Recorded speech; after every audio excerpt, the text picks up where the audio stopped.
দই বানাতে হলে যদি বাজার থেকে দই কিনতে হয় তাহলে আর কি লাভ বলুন তো? বাজার থেকে তো দই কিনেই খাওয়া যায়। এরকম হাজার হাজার কমেন্ট আমি আপনাদের কাছ থেকে পেয়েছি। তাই তো আজকে আমি কোনো রকমের দই ছাড়াই শুধুমাত্র লিকুইড দুধ দিয়ে দই বীজ তৈরি করার কয়েকটা সহজ পদ্ধতি আপনাদেরকে শিখিয়ে দিব। দই বীজ বা টক দই ছাড়া কিন্তু আপনি কখনোই মিষ্টি দই তৈরি করতে পারবেন না।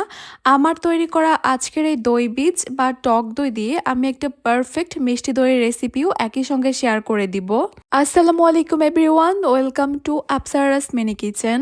প্রথমে দইয়ের বীজ তৈরি করব, এরপর মিষ্টি দই তৈরি করব। দইয়ের বীজ তৈরি করার জন্য প্রথমেই একটা প্যানে নিয়ে নিচ্ছি আমি 3 কাপ লিকুইড দুধ। আমি এখানে গরুর দুধ নিয়েছি। দইয়ের বীজ তৈরি করার সময় সব সময় চেষ্টা করবেন ফুল ক্রিম মানে ফুল ফ্যাট যুক্ত দুধ নেওয়ার জন্য, আর সবচেয়ে ভালো হয় যদি গরুর দুধ নিতে পারেন।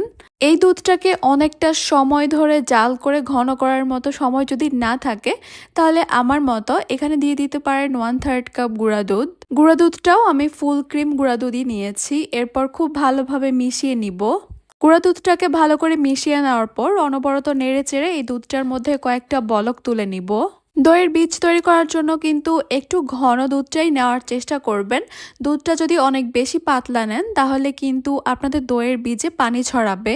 এই দুধটা জাল করে নেওয়া হয়ে গেছে। এবার চুলা থেকে নামিয়ে এই দুধটাকে ঠান্ডা করে নিব, তবে একদম ঠান্ডা না। এইভাবে আমি নেড়ে নেড়ে দুধটাকে ঠান্ডা করে নিব। আর দুধটা কিরকম গরম হবে আর কিরকম ঠান্ডা থাকবে সেটা একটু আপনাদেরকে দেখিয়ে দিচ্ছি। একটা আঙ্গুল ডিপ করে আপনি 1 থেকে 10 পর্যন্ত কাউন্ট করবেন।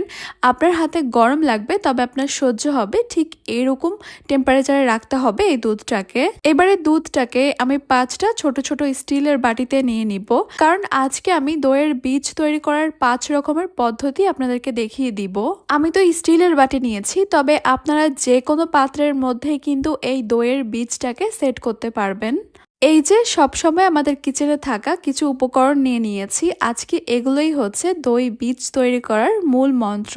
প্রথম বাটিতে দিয়ে দিব আমি 3টা শুকনো মরিচ, আর দেখতেই পাচ্ছেন আমি কিন্তু বোটাটা ফেলে দিইনি, আমি এমনিতেই পরিষ্কার করে নিয়েছি। এর পরের বাটিতে দিয়ে দিব আমি 3টা কাঁচা মরিচ, আর এই কাঁচা মরিচের বোটাটাও কিন্তু আমি ফেলে দিইনি। 3 নাম্বার বাটিতে দিয়ে দিব পাকা তেঁতুল। আমি এখানে একদমই ছোট সাইজের 3 পিস পাকা তেঁতুল নিয়েছি। 4 নাম্বার বাটির মধ্যে আমি দিয়ে দিব 1 টেবিল চামচ লেবুর রস। পুরো 1 টুকরো লেবু স্লাইস রেখেছি যেন আমি বুঝতে পারি এটা যে লেবু দিয়ে তৈরি হয়েছে। সর্বশেষ বাটিতে দিয়ে দিব আমি সিরকা বা হোয়াইট ভিনেগার। আমি এখান থেকে 1 চা চামচ হোয়াইট ভিনেগার দিয়ে দিব, আর একটু ভালো করে নেড়েচেড়ে মিশিয়ে নিব। আজকের এই দই বীজটা আমি একদমই ইনস্ট্যান্ট তৈরি করব, মানে মাত্র 10 মিনিটেই এই দই বীজটা তৈরি হয়ে যাবে।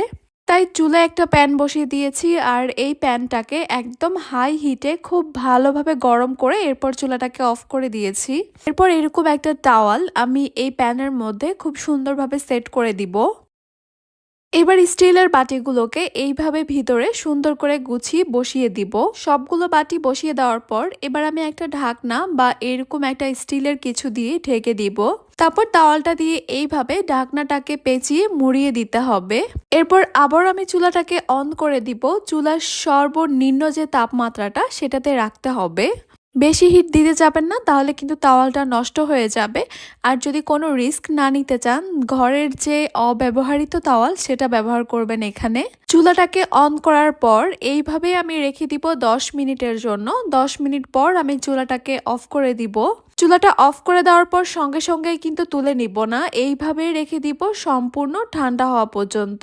সম্পূর্ণ ঠান্ডা হয়ে যাওয়ার পর আমি টাওয়ালটা সরাবো, এরপর ঢাকনাটা সরাবো। এইবার আপনাদেরকে দেখিয়ে দিচ্ছি আমাদের এই দই বীজটা জমেছে কিনা। দেখেন সবগুলো বাটি কিন্তু খুব সুন্দরভাবে জমেছে, মাশাআল্লাহ। এটাই কিন্তু হচ্ছে আমাদের দইয়ের বীজ অথবা টক দই। 5টা বাটিকে এক এক করে আপনাদেরকে ক্লোজ করে দেখিয়ে দিচ্ছি ঠিক কিভাবে জমেছে এই দইয়ের বীজ বা টক দইটা। সবগুলো বাটিতেই কিন্তু টক দই বা দইয়ের বীজটা খুব সুন্দরভাবে জমেছে। তবে আমার কাছে খুব বেশি ভালো লেগেছে যেই বাটিতে আমি ভিনেগার দিয়েছিলাম সেই বাটির টক দইটা। এই বাটির দইয়ের বীজ বা টক দইয়ে কোনো পানি ছড়ায় নাই, আর সবগুলো বাটিতেই কিন্তু হালকা একটু পানি ছড়িয়েছে। সবগুলো বাটির টক দই বা দইয়ের বীজটা আমি একটু আপনাদেরকে কেটে কেটে দেখিয়ে দিচ্ছি। দেখতেই পাচ্ছেন মাশাআল্লাহ কত সুন্দর টক দই বা দইয়ের বীজ তৈরি হয়েছে, তাও আবার এত অল্প সময়ের মধ্যে, আর শুধুমাত্র লিকুইড দুধ আর সামান্য কিছু উপকরণ দিয়ে। এখন চলুন এই দইয়ের বীজ বা টক দইটা ব্যবহার করে কিভাবে ঘরে একদম পারফেক্ট মিষ্টি দই তৈরি করতে পারবেন সেটা দেখিয়ে দিচ্ছি। এইখান থেকে এক বাটি দইয়ের বীজ আমি একটা স্ট্রেনারের উপরে রেখেছি, যেন এক্সট্রা পানিটা সম্পূর্ণভাবে ঝরে যায়। এক বাটি দই মানে কিন্তু এখানে হাফ কাপ টক দই বা দইয়ের বীজ রয়েছে। এগুলো পানি ঝরতে থাক, আমি দুধটাকে রেডি করে নিচ্ছি। একটা প্যানে নিয়ে নিচ্ছি আমি 1.5 লিটার গরুর দুধ। এই দইটা তৈরি করার সময়ও কিন্তু আমি গরুর দুধটাই ব্যবহার করব, কারণ আমি যত দুধ দিয়ে দই তৈরি করেছি আমার কাছে সবচেয়ে ভালো লেগেছে গরুর দুধ দিয়ে তৈরি করা দই। সঙ্গেই দিয়ে দিব আমি হাফ কাপ গুঁড়া দুধ, আর এই গুঁড়া দুধটা অবশ্যই ফুল ক্রিম ফুল ফ্যাট যুক্ত হতে হবে। পারফেক্ট টক দই বা মিষ্টি দই তৈরি করার জন্য একটা গুরুত্বপূর্ণ টিপস হচ্ছে এখানে ফুল ক্রিম দুধ নিতে হবে। চুলার হিটটাকে হাই মিডিয়ামের মাঝামাঝি রেখে অনবরত নেড়ে চেড়ে এই 1.5 লিটার লিকুইড দুধকে আমি 1 লিটার করে নিব। এতে করে কিন্তু দুধটা ভালোই ঘন হবে, আর গুঁড়া দুধ দেওয়ার কারণে কিন্তু যে দইটা তৈরি করব দইটা খেতে অনেক বেশি রিচ আর ক্রিমি লাগবে। দুধটা আমার পছন্দ অনুযায়ী ঘন হয়ে গেছে। ঠিক এই পর্যায়ে আমি এখানে দিয়ে দিব হাফ কাপ চিনি। যেহেতু আমি চিনি মিষ্টি একটু কম পছন্দ করি, তাই আমার কাছে এই পরিমাণ চিনি মিষ্টির জন্য একদম ঠিকঠাক মনে হয়েছে। তবে আপনারা কিন্তু আপনাদের টেস্ট অনুযায়ী চিনির পরিমাণটা বাড়িয়ে কমিয়ে অ্যাডজাস্ট করতে পারবেন। চিনিটা ভালো করে গলে যাওয়ার পর আমি আরও 2-1 বার বলক তুলে নিয়েছি। এরপর চুলা থেকে আমি এই প্যানটাকে নামিয়ে নিব। এরপর অনবরত নেড়ে চেড়ে এই দুধটাকে ঠান্ডা করে নিব। আর আমি আগেই বলে দিয়েছি এই দুধের টেম্পারেচারটা ঠিক কীরকম হতে হবে। আপনি একটা আঙ্গুল ডিপ করে 10 পর্যন্ত কাউন্ট করলে আপনার হাতে গরম লাগবে, তবে সহ্য হবে ঠিক এরকম রাখতে হবে যে কোনো দই বসানোর সময়। দুধটা ঠান্ডা হতে থাক, এইদিকে আমি দইয়ের বীজ বা আমাদের টক দইটাকে রেডি করে নিচ্ছি। দইয়ের বীজ থেকে কিন্তু এখন এক্সট্রা যে পানিটা আছে সেটা ঝরে গিয়েছে। আমি এই দইয়ের বীজটাকে একটা বাটিতে নিয়ে নিচ্ছি। এরপর এটাকে একটু ফেটিয়ে নিতে হবে। একটা হ্যান্ড উইস্ক অথবা একটা কাঁটা চামচের সাহায্যে কিন্তু এই কাজটা করে নিতে পারেন।